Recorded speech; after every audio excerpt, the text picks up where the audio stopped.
Hey, what is up guys? We're here back with a brand new video, and today it is that time of the year, new My Hero season. So I am going to be talking about the old My Hero season instead.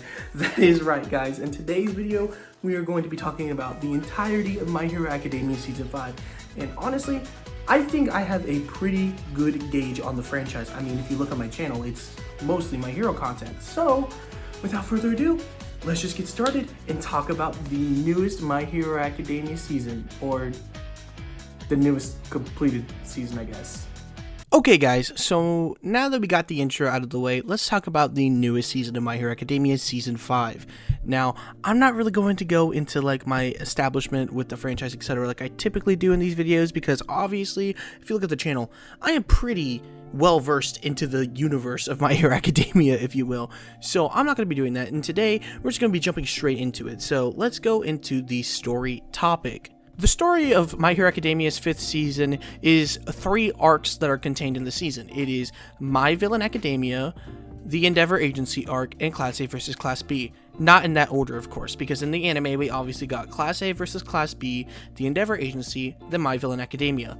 However, in the manga, the order was different. The order in the manga was Class A versus Class B, My Villain Academia, and then we got Endeavor Agency. Now, the reason why I personally believe they did this kind of swap in order is for the movie World's Heroes Mission, since in that movie, Deku and the gang are already in their hero agency trainings, and it would be weird if Deku is training with Endeavor when in the anime he's not training with them yet. So I do understand why they did that for the anime. However, the part that I won't excuse or forgive is the fact that they kind of stretched out the Endeavor Agency arc and then immediately reduced the length of My Villain Academia, because My Villain Academia in the manga is a pretty long arc. However, in the anime, it's greatly shortened, and I'm not necessarily the biggest fan of that, since My Villain Academia was my favorite arc in the manga for a while. I personally felt a little conflicted with it, and I honestly don't think they did the best job adapting the story. However, the times they do shine, Class A versus Class 1B was a really good adaptation. I liked the way they did that one. The animation was great, and I'm kind of getting ahead of myself here since I do want to talk about animation in the second topic. I think it was a lot better. I think the animation kind of got a little worse during the second half. However, there are moments in the second half of the anime where I thought it was pretty good. So, with all that being said, let's move on to the next topic. Now, I gotta say, after talking about the story, I really admired how Deku was really frustrated when Monoma insulted Bakugo's pride and stuff.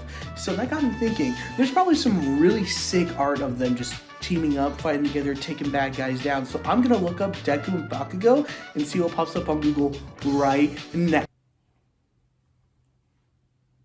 Why was there so much f***ing porn? Okay guys, so now we're going to be talking about the second part of this video, animation.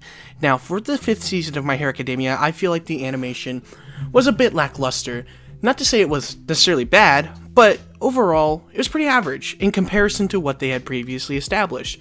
With My Hero Academia Season 1, 2, and 3, we had really good animation. Obviously, some people think Season 1's animation wasn't that great. However, I really like the animation in Season 1, except for Episode 9. We're talking about Episode 9. But the seasons before 4 and 5 were pretty good animation-wise.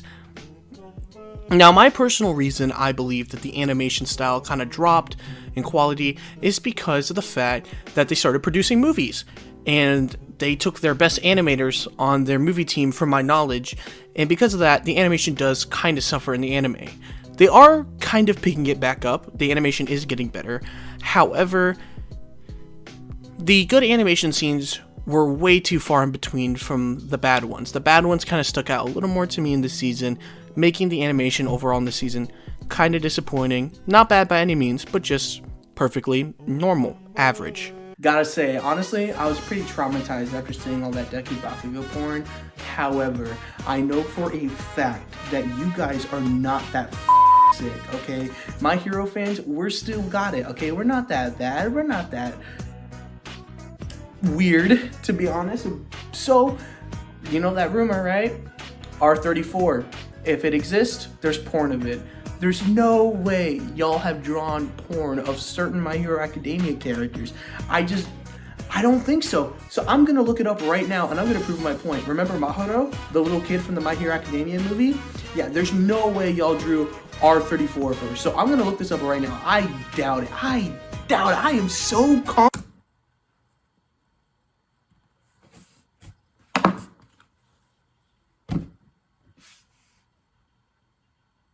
How does she have a bigger than me? What the f? The next topic I want to talk about is music.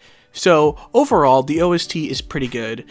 The composer for My Hero Academia always kills it, and he does not hold back here. The music is amazing. And the openings and endings were, in my opinion, pretty good, except for one. Now, overall, I've liked most of My Hero Academia's openings and endings, but this time, in Season 5, I finally found one that I really did not like, and that was Merry Go Round. Personally, in my opinion, it is a really disappointing opening song, and I also thought the opening overall was pretty mediocre from animation and everything. It was really disappointing, and I kind of wanted more. However, it's the first time where I really didn't like a song from My Hero, so I am willing to give it a pass. However, it does kind of affect my overall opinion of the season, since I already dislike the fact that they've cut content out. The animation, in my opinion, is starting to slack a little more, so it really does not help my feelings towards the overall season. And that's it, guys. That's my opinions overall on the 5th season of My Hero Academia. Honestly, season was pretty disappointing for me. I just had too much of a high expectation going in, and that is personally my fault. But at the same time, the previous 4 seasons of My Hero Academia set a high precedent of what the series should have been. And yeah, while the quality was kind of lacking in season 4, there were still a lot of good moments, in my opinion, that made it overall still a pretty good season. With season 5, I don't really feel that. With things like reduced story length, arcs, everything like that, overall, pretty disappointing season for me, making it a pretty average to below average season of My Hero Academia for me. But with all that being said, it is my personal taste, my personal opinions. You don't gotta follow it at the end of the day, right? But what you do gotta follow is my opinion on these ships, all right? Because all your ships, complete and utter garbage. And I have a PowerPoint presentation on why yours is absolute dog shit. So, even though the My Hero fans burned my house down for my opinions on the ship, on the bright side, I at least didn't pay $2,000 to win a Twitter poll. Oh, what am I gonna do about my house?